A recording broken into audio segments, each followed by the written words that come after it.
The morning mist rises from a Westland lagoon.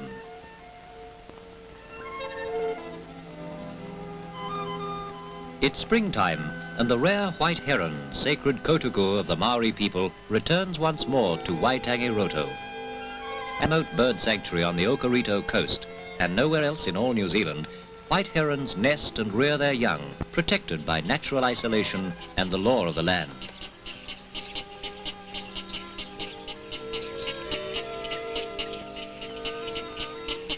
A West Coaster born and bred, the white heron is recognized as the symbol of Westland Province. And every day at Ross Primary School, the children learn something new about their heritage of wildlife, trees and flowers in the rainforest of the coast. Their pioneering great-grandparents, with the same attitudes of careful thought, lively enthusiasm, and sometimes just plain bewilderment, learned to solve the problems of settlement in this new land 100 years ago.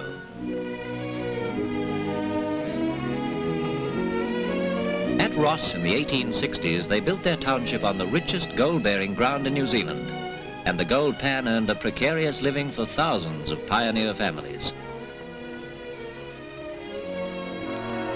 For their descendants today, it helps to explain pi r squared and other mysteries of mathematics. Yet there are still places on the coast where the black iron pan sparkles with mercury and the fine gold washed from the sands of Westland beaches. Today's prospectors sometimes fire the mixture of gold dust and mercury in a furnace above high water mark. When the mercury evaporates, it leaves in the crucible a shining reward for many weeks' work. A nugget of solid gold. Gold from the sea, brought down to the ocean by swift Westland rivers, washed up on the beaches by surging Tasman tides. In the same kind of sluice box as the old-time miners used, fine gold is separated from the sand.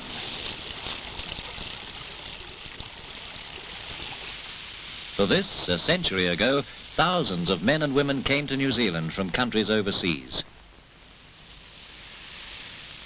Among the first arrivals were the parents of Mr. Michael Sullivan, who lived here at Gillespie's Beach. In the 1880s, when the family moved inland to become pioneer farming settlers, Gillespie's Beach was a bustling gold mining township, with shops, theatres, banks, hotels, and the homes of 2,000 people. Today, nothing is left but the symbols of the pioneers' faith.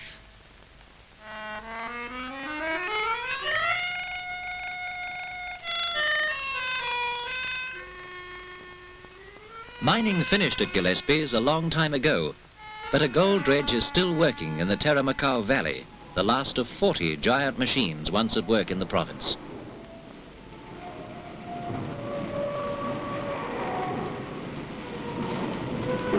In a good year, as much as £250,000 worth of gold can be dredged from this riverbed, where early Maori tribes found steel-hard greenstone, the most valuable article of trade in pre-European New Zealand.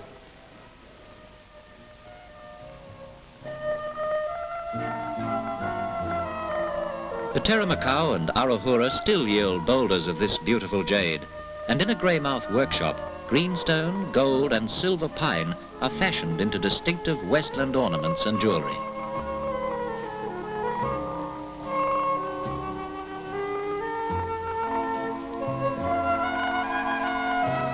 Necklets and earrings of greenstone, similar to those admired by the modern tourist, were patiently cut and polished by the Maori of old times into priceless family heirlooms. The venerated tiki was handed down from generation to generation, and when the shadow of tribal war fell across the land, the greenstone merry, sharp as a sword, in the hands of resolute warriors, protected homes and storehouses.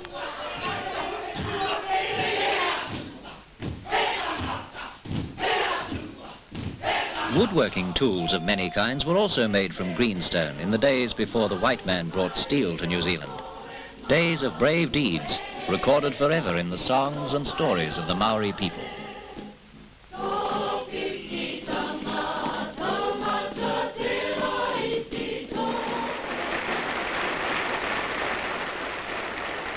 Now, as one community, New Zealanders of both races meet at Taylorville on the Grey River to commemorate a notable event in the life story of the coast.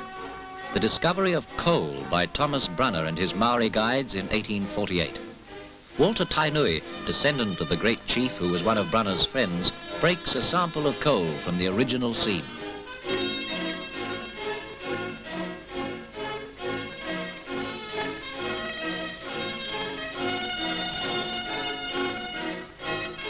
The smoke from Brunner's fire heralded a new way of living for the people of the coast, a new source of power for New Zealand.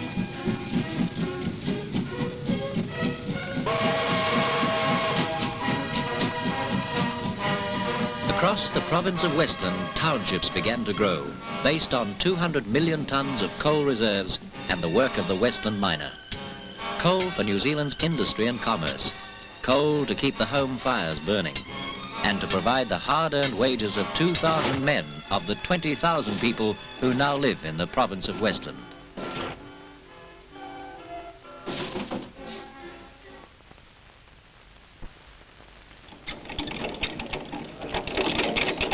Up from the working face and on the way home.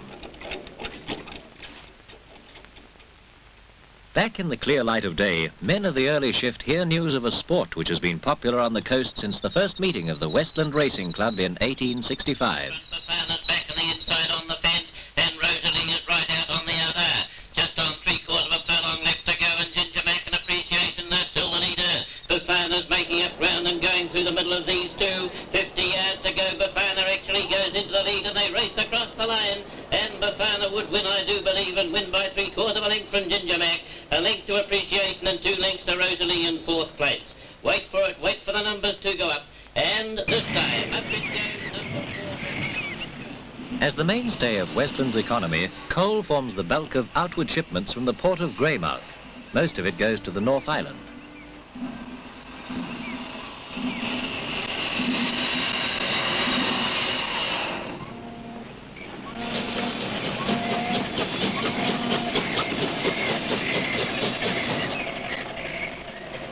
Greymouth today is the hub of the province's transport and communication system. With a population approaching 10,000, it's the commercial centre of Westland and the largest town on the west coast. Some parts of Greymouth are built on land still owned by the Maori people, near the site of their ancient settlement at the mouth of the Mawera River.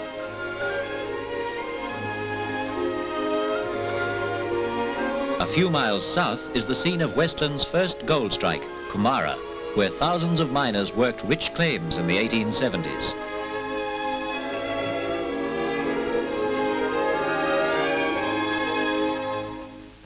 A prospector at Kumara later became Prime Minister of New Zealand and one of this country's most famous statesmen. Today, the statue of Richard John Seddon looks out over Hokitika and the land he served so well, south to the alpine giants of Cook and Tasman.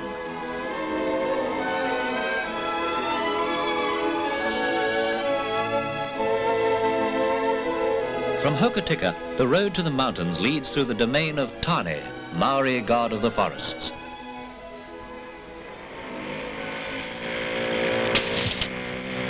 Trees and coal are the main sources of Westland's wealth. From this province comes more than 1/4 of New Zealand's supply of native timber.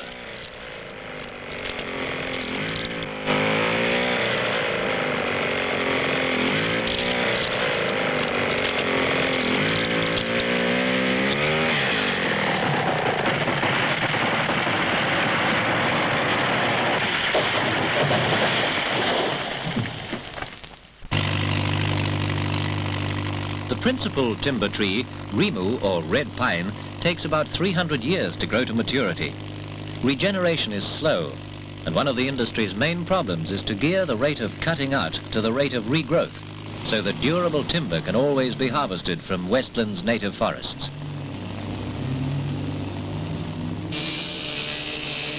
About 70 mills are working in the province, and nearly 1,000 men are employed in the main branches of the timber industry: forestry, logging and sawmilling.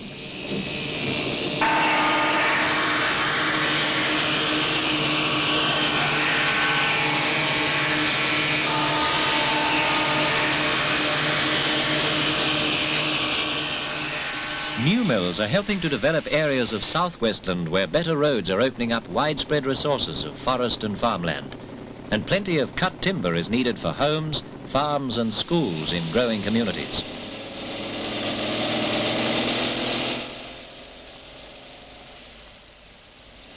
All the year round, logging trucks roar through the streets of Ross.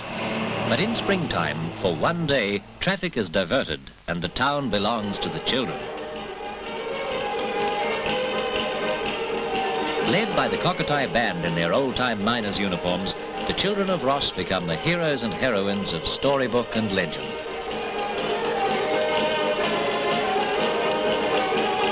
In the Domain, pioneers have a place of honour, and afternoon tea to the music of the miners' band.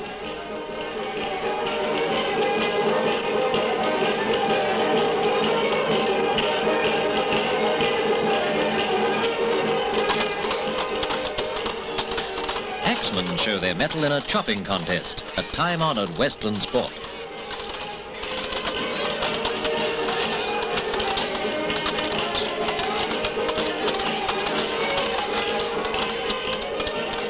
More nimble footwork and the skirl of the pipes echo Scotland and Ireland in the quiet hills of New Zealand. People and places with Celtic names recall the wild beauty of the pioneers' homes in cold northern seas.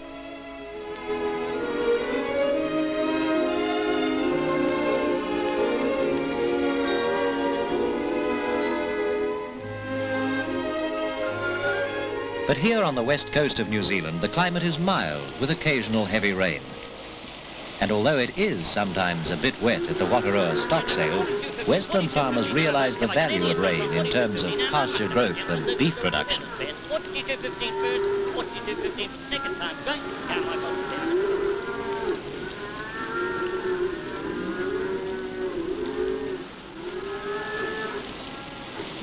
Hardy men and hardy livestock have been the strong backbone of Westland farming for 100 years. Members of the pioneering Murphin family, for instance, have worked for 3 generations on their property in the Grey Valley.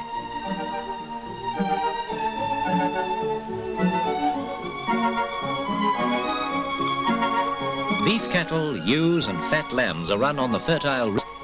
Further south in the Coatarangi Valley, dairy breeds are monarchs of the glen.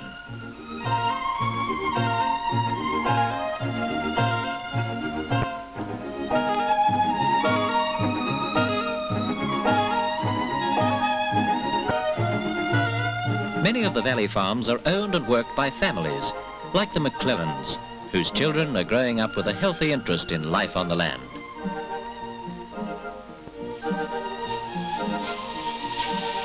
Jim McLennan, with a single cowman, handles a Jersey Friesian herd of 80 dairy cattle.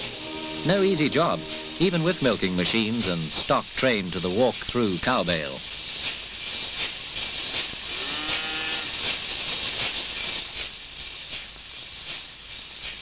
But in Westland, as in other parts of New Zealand, mechanisation advances year by year.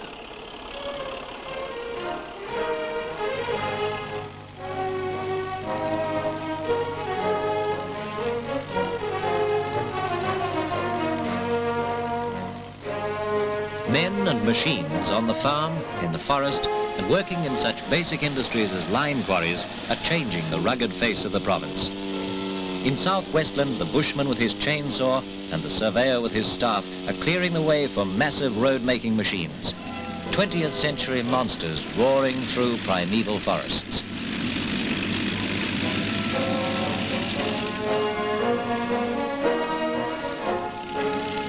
Through miles of native bush and along the shores of the Tasman Sea, a new highway is being driven for trade and travellers. North from the township of Haast and isolated farms beyond the distant hills. Concrete pillars are rising from the shingle of Westland riverbeds to carry the new road in spans of steel from bank to bank. Once aircraft provided the main link with the outside world for the people of South Westland. Only the Dominie's silver wings could bridge the roadless miles.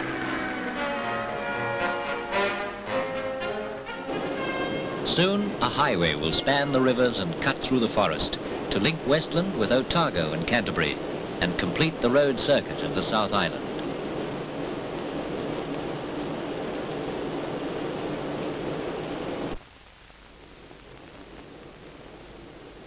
Through the bush and over 1,000-foot hills, down to sea level and across swift-flowing rivers, with 29 bridges in 30 miles, the Haast Road is a landmark to the skill of the road builder.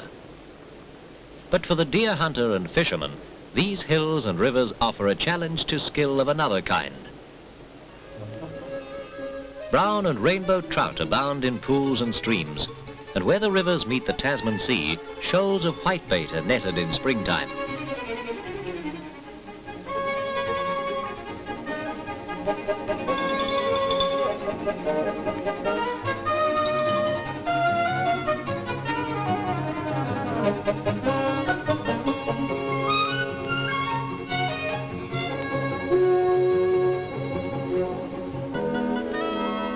Whitebaiting is one of Westland's secondary industries, and from southern rivers, boxes of these tiny fish are flown direct to markets in other parts of the country. Light aircraft are also used to carry small fish to the lakes and rivers of Westland. At Paringa, an aircraft from Tiano Fish Hatchery drops 100,000 trout fry to restock the lake.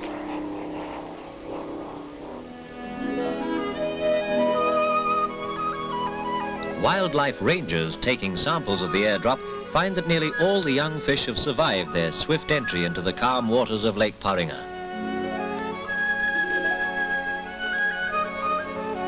As Westland's communications improve, access to these once remote lakes becomes easier for the tourist.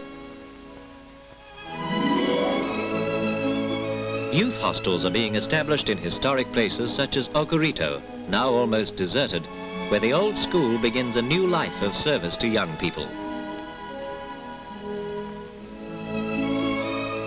After months of voluntary work by members of the association, Okarito Youth Hostel is formally opened and ready to welcome its first visitors. The White Heron province has many attractions for the tourist. 9 out of 10 of Westland's golden acres are mountain, lake and native forest.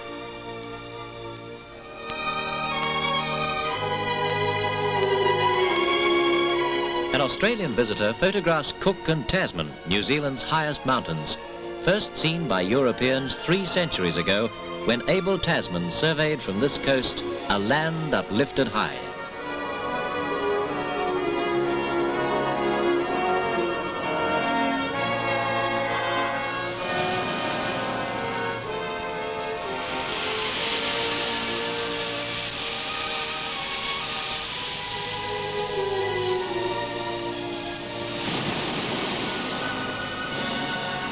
The coast has several good surf beaches, though most holidaymakers prefer to relax in and around the placid lakes.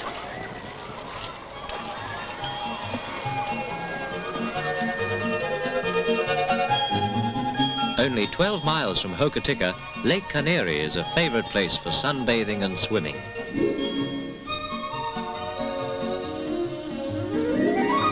Beyond the far shore, 80 miles to the south, is one of the best fishing lakes on the coast, Mapurika, near Franz Josef Glacier.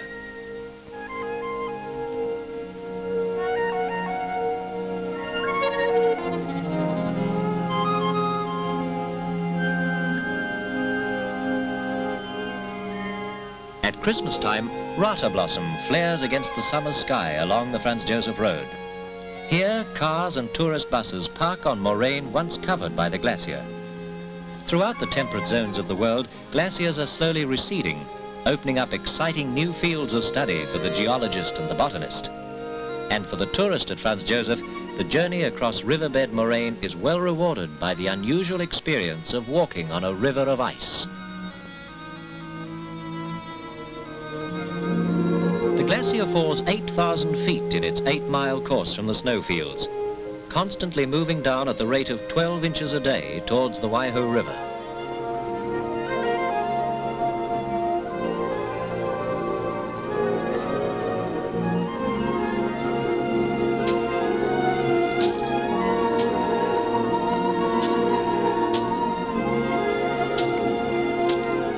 These glaciers and mountains are training grounds for some of New Zealand's greatest climbers.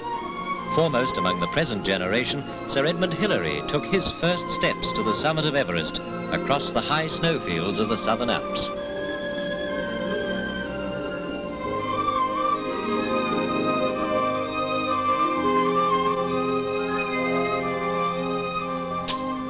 Young Peter Graham, learning to use an ice axe under the guidance of his father, is the bearer of another famous name in the history of New Zealand mountaineering. With his parents and sister, Peter is already quite at home on the ice at Franz Josef. 20 miles south is an equally beautiful glacier, the Fox.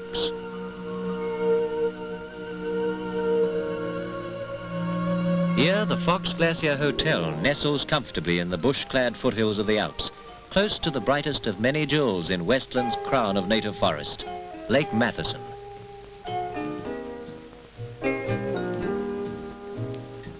From airfields at Fox and Franz Josef, sightseeing aircraft carry the tourist in a few minutes across the width of Westland.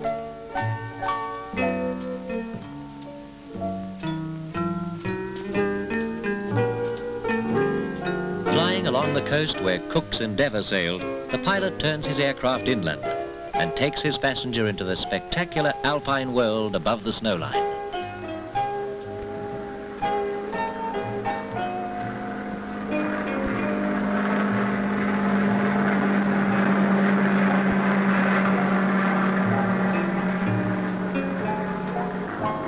Mount Cook's summit ridge, highest point in New Zealand, towers more than 12,000 feet above the Golden Coast and the sea.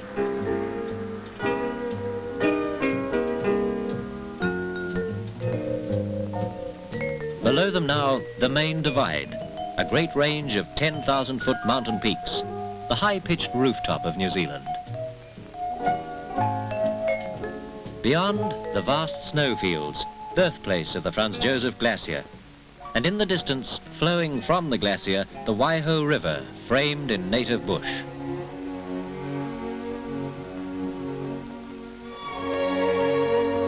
This is Westland, a province of quiet townships and friendly people. A land of snow-fed rivers and rata blossom at Christmas time. Densely forested hills alive with birdsong. The serene grandeur of New Zealand's highest mountains, and a priceless heritage of native fern and forest, eternal and evergreen.